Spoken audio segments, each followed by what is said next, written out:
Chapter 2. What makes us angry? It is important to know just what makes you angry, because when you come to doing something about it, this will be a very important starting point. Clearly, if you know what things make you angry, you can either avoid those things if possible, or work out how you would prefer to respond when they happen. So what kind of things are we looking for? It is said that we are all different, but in fact there tend to be certain themes which produce anger in most people. And remember, we said in chapter 1 that there is nothing wrong with anger in itself, so long as it is in proportion to the event. What makes us feel bad is when we act out of proportion to what is happening, when we are snappy in the face of no reasonable provocation, or angry in response to something that would normally just mildly irritate most people, or completely lose our cool in response to something that most people would just get somewhat angry about. Irritants, costs, and transgressions. So what makes most of us angry?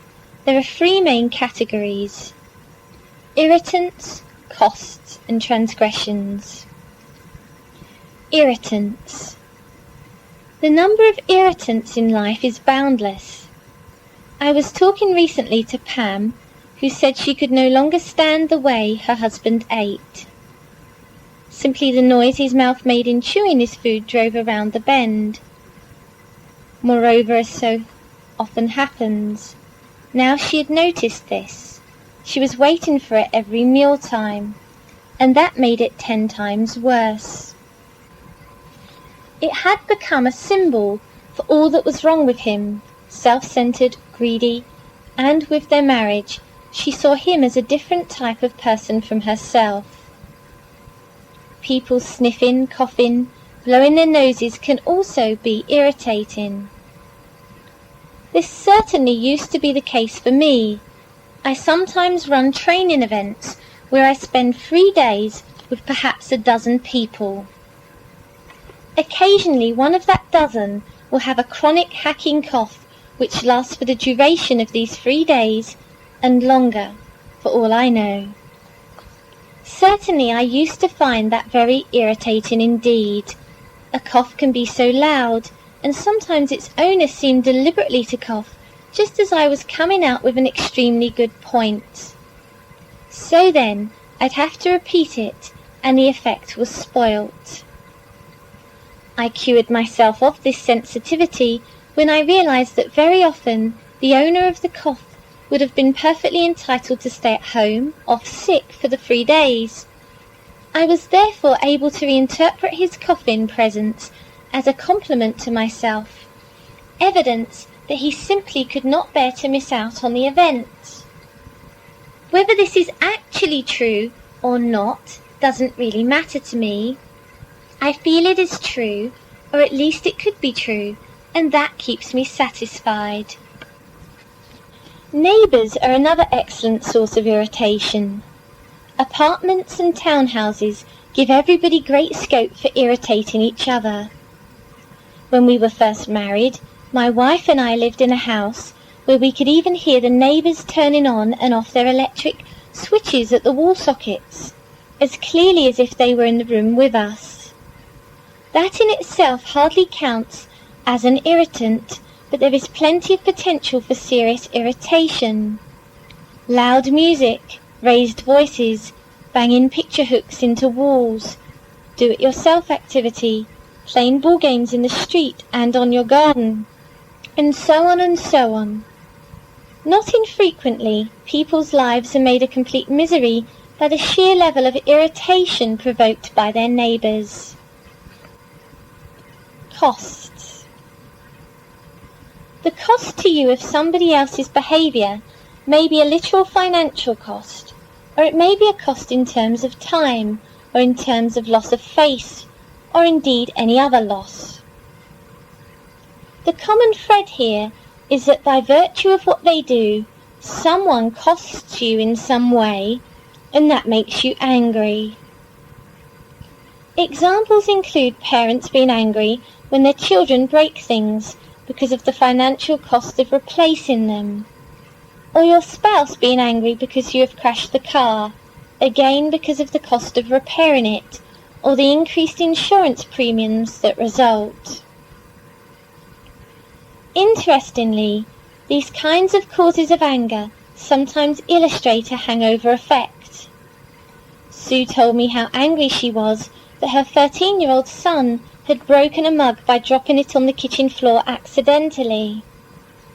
When I asked her exactly why it was that she had become angry, she said, well, it's the cost of replacing these things. He goes around as though money grows on trees, thinks that whatever he breaks will just automatically get replaced. I found this strange because Sue was very far from being poor and was well able to replace a broken mug or two, but she had not always been wealthy. At one time in her life, it would have made a significant impact on her finances to have to buy a new mug, and that cast of mind had stayed with her. Old habits die hard, and there is another possible explanation too, but we will come on to that later.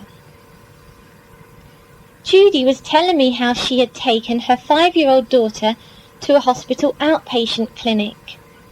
She got there promptly for her 2 p.m. appointment, but was not seen until approximately 2 hours later, 4 p.m.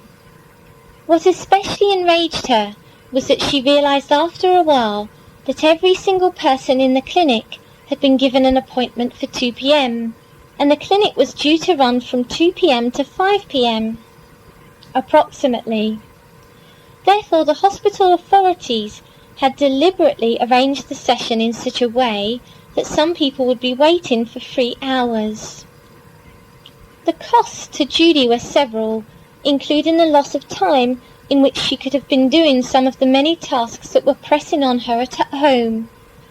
The necessity to entertain her 5-year-old daughter constantly for 2 hours to prevent her getting bored and restless, and the loss of face implied by the hospital authorities' apparent attitude that it didn't matter if she was kept waiting for 1, 2 or 3 hours. Alan, an electrician, was angry because he was asked to do too much at work. His boss asked in a very straightforward way, something like, "Have you got time to fit in an extra call to a customer who needs their light switches sorting out?" and was quite prepared to take no for an answer. He could always ask another of the electricians. Nevertheless, Alan was still angry because of the cost to him of the request. What was that cost? The way he saw it, he could choose one of two. Either he suffered the cost of time, whereby he did an extra job that he couldn't really fit into his schedule, or he suffered the cost of guilt in turning down a straightforward request from his boss. Clearly, Alan needed to learn some deep assertiveness techniques so that he could feel entitled to say no without feeling guilty about it. I have met a lot of people who get very angry and irritated when their partners contradict them in public. The cost here is usually loss of face, especially when the contradiction implies that the first speaker was telling a lie, even if only a harmless little lie to exaggerate and make more interesting an otherwise boring story. Nigel, however, was driven wild by the very smallness of the contradiction. He gave me the example of an occasion when he and his wife were chatting with friends, and he was recounting a story of something that happened the previous Wednesday. As soon as he uttered the word Wednesday, his wife interrupted to say, "No, it wasn't, it was last Tuesday." It is difficult to imagine that he could be made so angry by the cost of such an interruption. There is, after all, hardly any loss of face involved in mistaking a Tuesday for a Wednesday.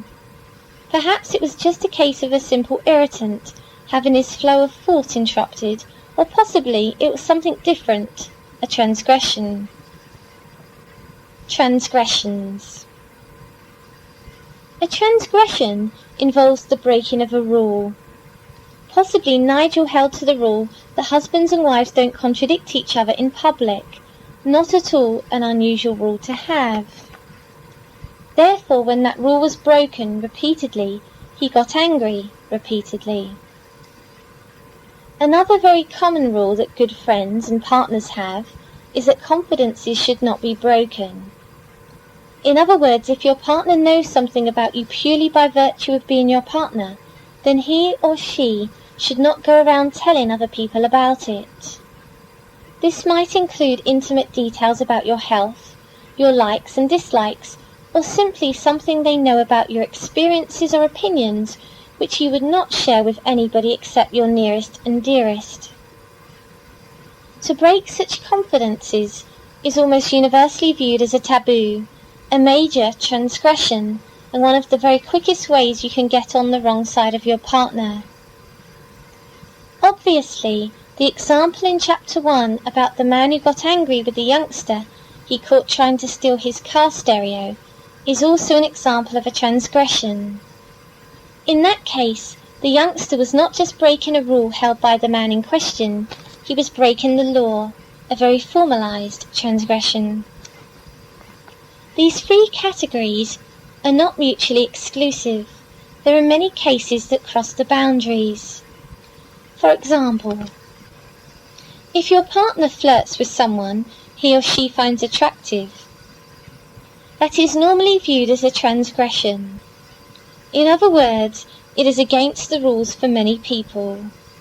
But it also involves a cost, loss of face, the impression that your partner is somehow dissatisfied with you and seeking consolation elsewhere.